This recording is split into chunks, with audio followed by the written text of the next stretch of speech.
এখন আমি বসায় দিয়েছি প্যালকা। এটা আমাদের উত্তরবঙ্গের একটা জনপ্রিয় খাবার।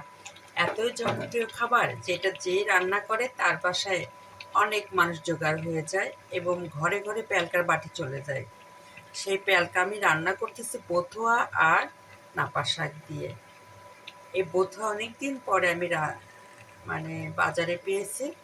বথুয়া পাওয়ার পরে চিন্তা করলাম যে একটু বাজারে ঘুরলে হয়তো নাপা শাক পাবো, কিন্তু ভাগ্য ভালো যে আমি বাসায় ফেরার পথে দেখি নাপা শাক দোকানে নিয়ে বসে আছে ভ্যানে নিয়ে।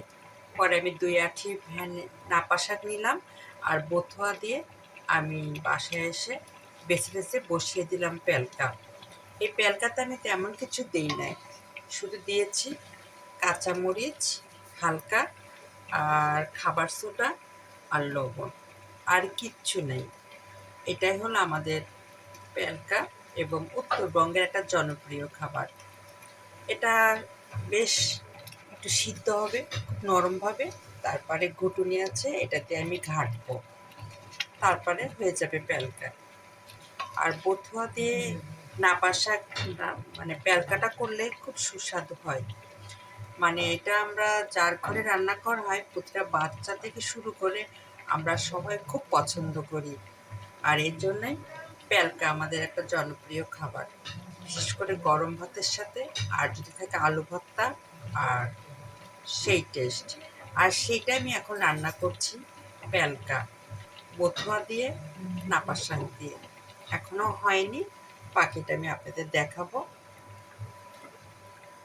প্যালকা রান্না হয়ে গেছে, এই দেখুন।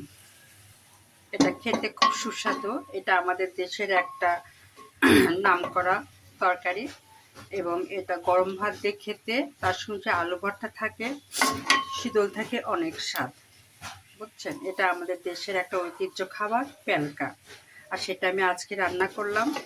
এখন আমি নামিয়ে ফেলবো, নামিয়ে ফেলে গরম ভাত দিয়ে খাবো।